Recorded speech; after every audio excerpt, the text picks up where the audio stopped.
pertama-tama tentunya terima kasih banyak atas kesempatannya. Mohon izin, saya Yudil Khatim. Saya saat ini bertugas menjadi Atase Pendidikan dan Kebudayaan Republik Indonesia di KBRI Beijing.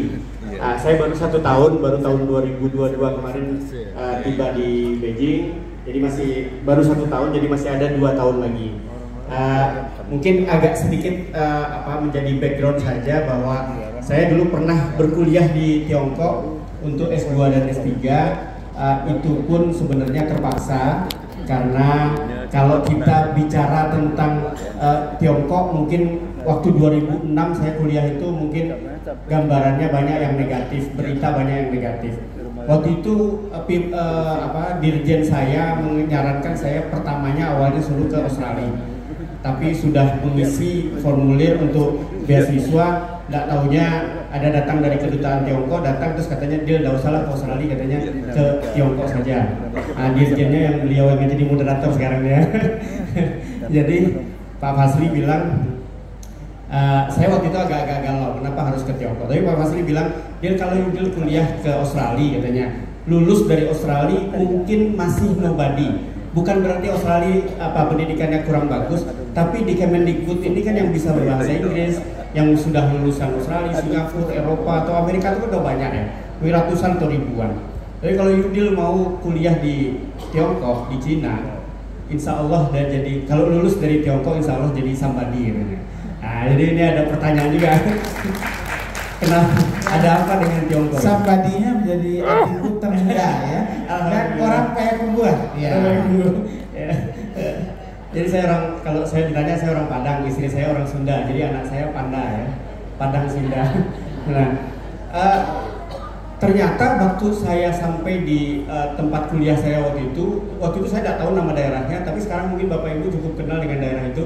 Nama kotanya namanya Wuhan ya.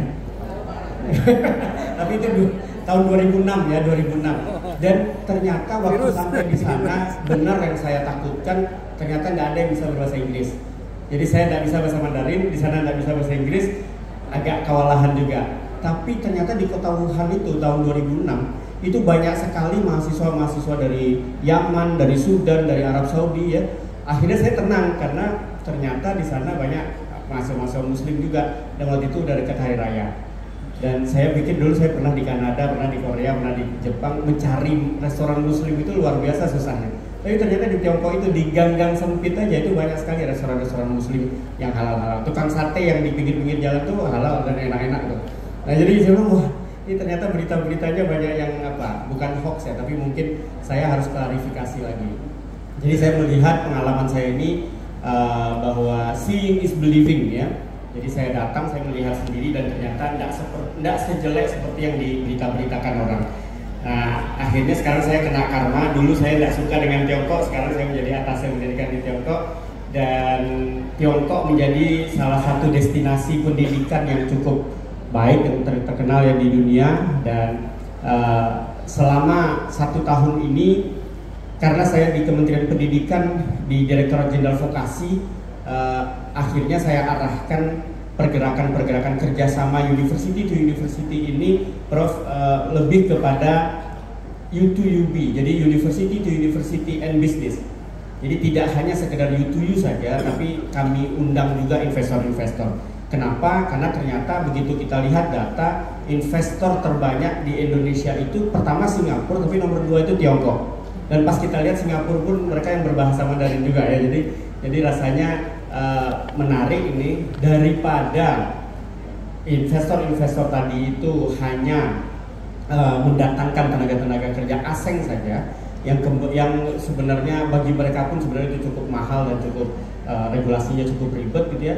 Nah, kami tawarkan kepada investor-investor Tiongkok itu silahkan datang ke Indonesia, silahkan berinvestasi di Indonesia, tapi kami siapkan corporate university-nya, kami siapkan training center-nya. Jadi investor ini tidak perlu lagi mendirikan corporate university atau training center, tapi jadikan saja kampus-kampus yang ada 4.500 kampus di Indonesia, yang di dalamnya ada 2.200 politeknik dan 14.400 SMK yang ada di Indonesia sebagai corporate university-nya mereka.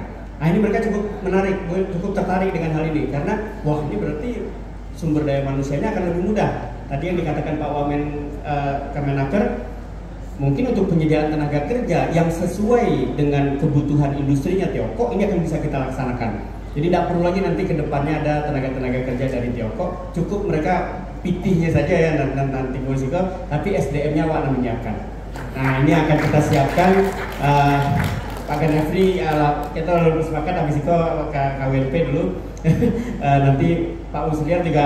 Pak Musliar dulu bos Sambo, Pak Hasri, Pak Musliar bos Sambo sampai itu tuh. Jadi kami siap sekali untuk memitrakan itu, Prof. Nah, jadi programnya pun beragam. Ada program 2+2 untuk double degree program.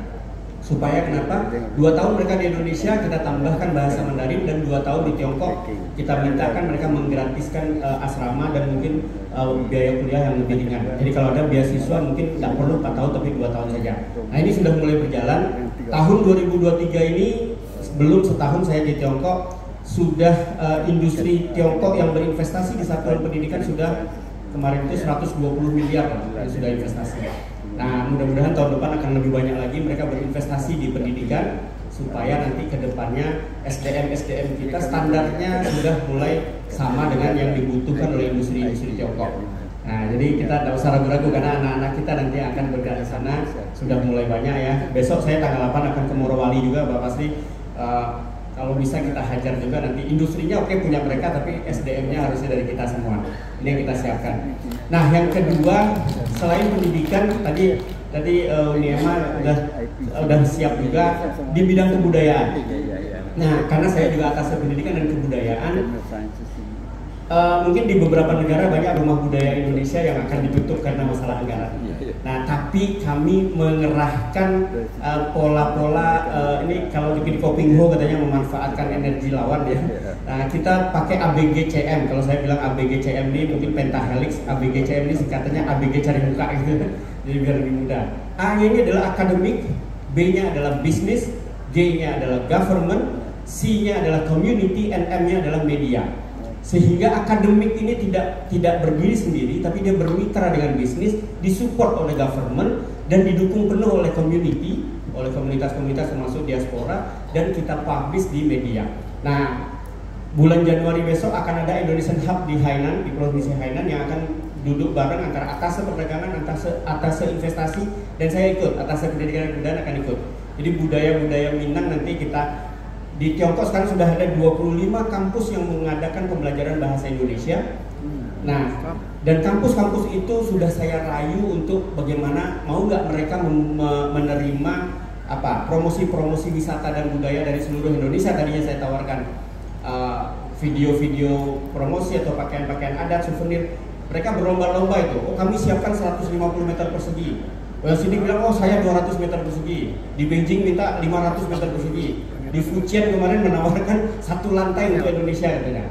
Saya bilang, wah kalau gitu ini menarik. Tadinya saya berpikir hanya seluruh Indonesia, tapi tadi ketemu Bu Emma, saya pikir, oh kayaknya Minang harus kita dahulukan, karena kan Ambo kan orang Minang kan. Jadi promosi Minang di kampus-kampus Tiongkok nanti mungkin akan kita sebarkan supaya kesempatan anak-anak atau teman-teman kita yang siap untuk bernari-nari menunjukkan budaya-budaya Minang akan kami siapkan tempatnya. Silahkan Pemda kalau memang ada, kami siapkan ruangannya, silahkan nanti for free itu, sampaikan aja baju-baju adat kita taruh nanti di rumah-rumah budaya Indonesia itu. Mungkin itu kami hanya tinggal 2 tahun lagi di Tiongkok, mohon manfaatkan saya, silahkan manfaatkan semaksimal mungkin. Terima kasih Bapak. Baik, terima kasih.